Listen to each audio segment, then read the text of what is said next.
আপনি কি জানেন পৃথিবীর এমন একটি জায়গা রয়েছে যেখানে দাঁড়িয়ে আপনি আকাশের সবচেয়ে কাছে থাকবেন, যেখানে বাতাসে অক্সিজেন কম, ঠান্ডায় হাড় কাঁপে, আর একটি ভুল পদক্ষেপ জীবনকে শেষ করে দিতে পারে। পৃথিবীর বুকের রহস্য, রোমাঞ্চ এবং এক অসাধারণ দৃশ্যের নাম মাউন্ট এভারেস্ট। হিমালয়ের মহালঙ্ঘন হিমাল পর্বতমালার অংশ। এই পর্বত বিশ্বের সর্বোচ্চ শৃঙ্গ হিসাবে খ্যাত, যা সমুদ্র পৃষ্ঠ থেকে এর উচ্চতা ৮,৮৪৮.৮৬ মিটার, অর্থাৎ প্রায় ২৯,০০০ ফুট, যা পৃথিবীর সবচেয়ে উঁচু স্থান। হিমালয়ের পর্বতমালার এই পর্বতটি পৃথিবীর ছাদ হিসাবে পরিচিত। গত ৭০ বছরে হাজার হাজার সাহসী অভিযাত্রী এই পর্বতমালার সর্বোচ্চ শৃঙ্গটিতে আরোহণ করার চেষ্টা করেছে। এ নিয়ে রয়েছে নানা সফলতা ও ব্যর্থতার গল্প। আজকের এই ভিডিওতে আমরা পৃথিবীর সর্বোচ্চ মাউন্ট এভারেস্ট সম্পর্কে নানা জানা ও অজানা তথ্য জানব এই ভিডিওতে। সুতরাং আপনি যদি এই চ্যানেলে নতুন হয়ে থাকেন তাহলে চ্যানেলটি সাবস্ক্রাইব করে বেল আইকনটি বাজিয়ে রাখার অনুরোধ রইল।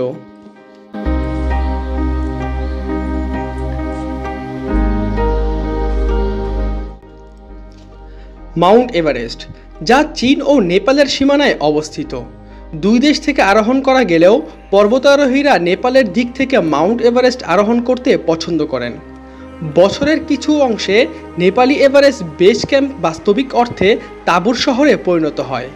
শীতকালে এভারেস্টের বাতাসের বেগ এত বেশি থাকে যে ঘন্টায় ১০০ মাইল বেগে চলে, এবং গ্রীষ্মকালে মৌসুমি বৃষ্টির সময় ব্যাপকভাবে তুষারপাত হয়। তাই এই দুই কালের মাঝামাঝি বছরের একটি স্বল্প সময় এভারেস্ট আরোহণের জন্য উপযুক্ত। প্রতি বছরই এই সময়টা ১৫ই মে থেকে ২৫শে মে এর মধ্যে হয়ে থাকে। মার্চ মাসের শুরুতে শেরপারা এভারেস্টের নিচে বেস ক্যাম্প স্থাপন করে।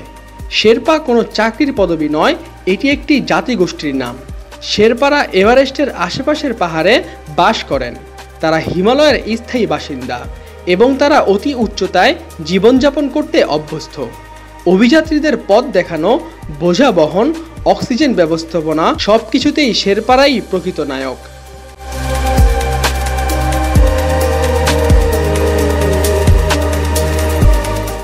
মাউন্ট এভারেস্ট জয় করতে এক একজনের জন্য বাংলাদেশি টাকায় প্রায় ৩৫ লক্ষ টাকা খরচ হয়।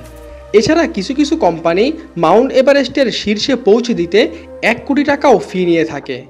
যেন ব্যাপারটা এমন, আপনি যত বেশি টাকা দিবেন আপনার পর্বত আরোহণ ততটা স্বাচ্ছন্দ্য ও নিরাপদ হবে। এভারেস্ট আরোহণের পূর্বে বিভিন্ন নিয়মকানুন জেনে তারপর প্রস্তুতি গ্রহণ করতে হয়। এই শৃঙ্গ জয় করতে গিয়ে বিভিন্ন শারীরিক বা মানসিক সমস্যা সহ মৃত্যুবরণ করাটা অস্বাভাবিক কিছু নয়। এমনকি হঠাৎ পতন, তুষারধস, অক্সিজেন স্বল্পতা বা হার্ট অ্যাটাক থেকে শুরু করে প্রচণ্ড ঠান্ডায় জমে যাওয়া ছোট করে দেখার কিছু নেই। এই পরিবেশের সাথে পর্যটকদের মানিয়ে নেওয়ার জন্য অনেকটা সময় কাটাতে হয়।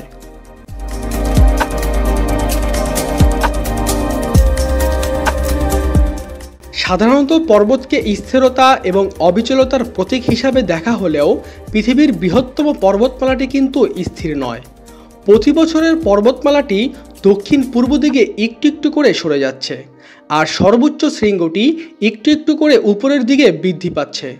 সৃষ্টি প্রায় ৫ কোটি বছর আগে হলেও এই পর্বতের পাদদেশে মানুষের বসবাস শুরু হয় আনুমানিক ১ লাখ বছর আগে। তবে এর অধিকাংশ সময় জুড়েই পৃথিবীর সর্বোচ্চ শৃঙ্গটি অনাবিষ্কৃত অবস্থায় দাঁড়িয়েছিল। শেষ পর্যন্ত ১৯বিংশ শতাব্দীতে ভারতবর্ষ শাসনকারী ব্রিটিশরা পরবর্তীতে আবিষ্কার ও যথাযথ স্বীকৃতি প্রয়োগ করে। তারপর ১৯৫৩ সালের ২৯শে মে মাউন্ট এভারেস্ট প্রথম জয় করেন এডমন্ড হিলারি এবং তেরিং নোরগে শেরপা। তারা ব্রিটিশ অভিযানের অংশ ছিলেন। এই সাফল্য ছিল বিশ্ব ইতিহাসের অন্যতম সেরা অ্যাডভেঞ্চার। এরপর থেকে আজ পর্যন্ত মাউন্ট এভারেস্টের বেস ক্যাম্প অতিক্রম করেছে ২২,০০০-এরও বেশি মানুষ। আর আরোহণকারীদের সুবিধার্থে মাউন্ট এভারেস্টের প্রথম ৮ কিলোমিটার উচ্চতায় মোট ৫টি ক্যাম্প বা আশ্রয় কেন্দ্র রয়েছে। একাধিক তাঁবু দিয়ে নির্মিত এই আশ্রয় কেন্দ্রগুলো আরোহণকারীদের পার্বত্য পরিবেশের সাথে খাপ খাইয়ে নিতে সাহায্য করে। এই ক্যাম্পগুলোর মধ্যে প্রথমটি বেস ক্যাম্প নামে প্রসিদ্ধ। সমুদ্রপৃষ্ঠ থেকে এর উচ্চতা ৫,৪০০ মিটার বা ১৭,৭০০ ফুট উপরে। ক্যাম্প 1 নামক পরবর্তী আশ্রয় কেন্দ্রটি ৬,১০০ মিটার বা ২০,০০০ ফুট উচ্চতায় অবস্থিত। ক্যাম্প 2 ও ক্যাম্প 3 যথাক্রমে ৬,৪০০ এবং ৬,৮০০ মিটার উচ্চতায় অবস্থিত। আর ক্যাম্প 4 নামক সর্বশেষ আশ্রয় কেন্দ্রটির অবস্থান ৮,০০০ মিটার বা ২৬,০০০ ফুট উচ্চতায়।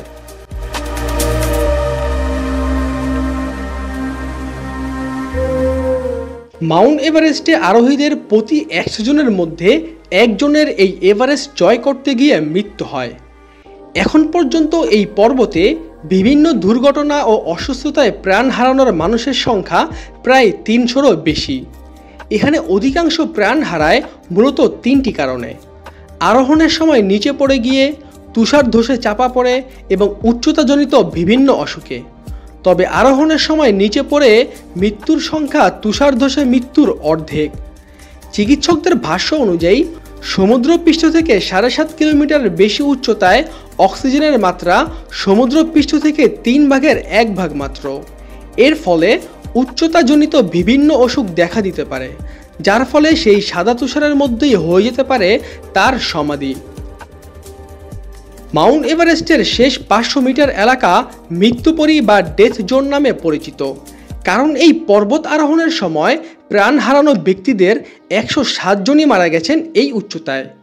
এইসব মরদেহ অধিকাংশ সময়ই স্বাভাবিক জগতে ফিরিয়ে আনা সম্ভব হয় না, তাই এখনও শতাধিক মরদেহ পর্বতের বিভিন্ন জায়গায় ছড়িয়ে ছিটিয়ে রয়েছে।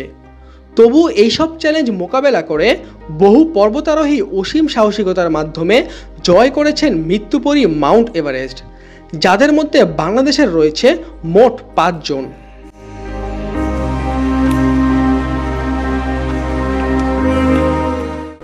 এভারেস্ট জয় গৌরব ও অহংকারের।